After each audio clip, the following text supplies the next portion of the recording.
Bonjour à tous et bienvenue dans notre émission spéciale consacrée au développement du Mali. Je suis votre hôte, Madame Sangaré, et aujourd'hui, nous avons le plaisir de recevoir un éminent expert en politique et en développement, Monsieur Diarra, ainsi que Monsieur Traoré, un acteur politique local engagé.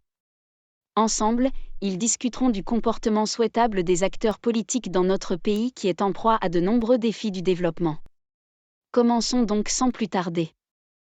Bonjour, je suis Monsieur Traoré et je suis ravi d'être ici pour parler d'un sujet qui me tient à cœur, le développement du Mali.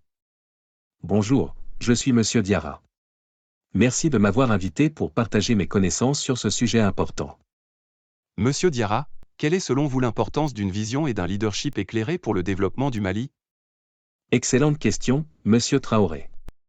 Le Mali est un pays avec un potentiel énorme mais également confronté à des défis majeurs, tels que la sécurité, la pauvreté et l'instabilité politique.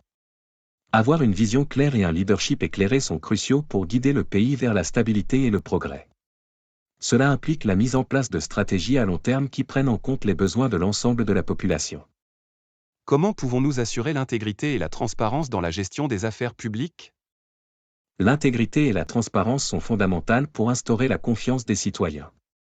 Au Mali, il est essentiel d'améliorer les mécanismes de contrôle, de renforcer les institutions judiciaires et de promouvoir une culture d'intégrité parmi les acteurs politiques. Et concernant l'inclusion et l'équité? Le Mali est un pays riche en diversité culturelle. Il est donc impératif de garantir que tous les groupes sociaux soient inclus dans le processus de développement. Cela peut se faire par des politiques de décentralisation, des programmes de formation et en veillant à ce que les ressources soient équitablement distribuées. Que pensez-vous de l'importance de l'éducation et de l'innovation dans le contexte malien? L'éducation est la clé du développement. Au Mali, il est essentiel d'investir dans l'éducation de qualité, en particulier pour les filles. L'innovation, quant à elle, peut contribuer à résoudre certains des problèmes les plus pressants du pays, tels que la sécurité alimentaire et l'accès à l'eau potable. Comment les acteurs politiques maliens peuvent-ils contribuer à la protection de l'environnement? Le Mali est particulièrement vulnérable aux effets du changement climatique. Les acteurs politiques doivent donc promouvoir des pratiques agricoles durables, investir dans les énergies renouvelables, et sensibiliser la population à l'importance de la conservation de l'environnement. Dans un monde globalisé, quelle place pour la diplomatie et la coopération internationale pour le Mali? La diplomatie et la coopération internationale sont essentielles pour le Mali. Il doit renforcer ses relations avec d'autres pays et organisations en respectant les principes définis par le président Assimi Goïta. Ces principes sont 1. Le respect de la souveraineté du Mali, 2. Les choix stratégiques et partenaires respectés, 3. Les intérêts vitaux des Maliens pris en compte. Le renforcement de la diplomatie se fera dans des domaines clés tels que la sécurité, l'éducation et la santé, afin d'attirer des investissements et partager des connaissances bénéfiques pour le développement du pays. Enfin, comment pouvons-nous encourager une plus grande participation citoyenne au Mali?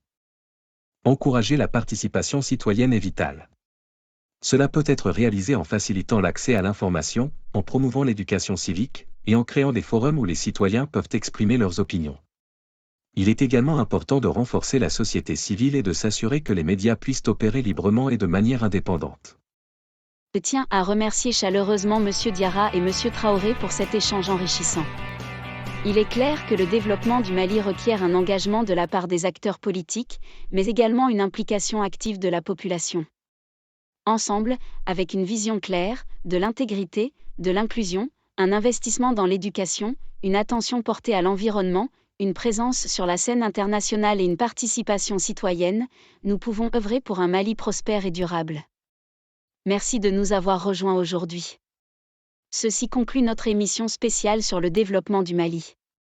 À bientôt pour une nouvelle émission enrichissante sous la supervision de Monsieur Camara.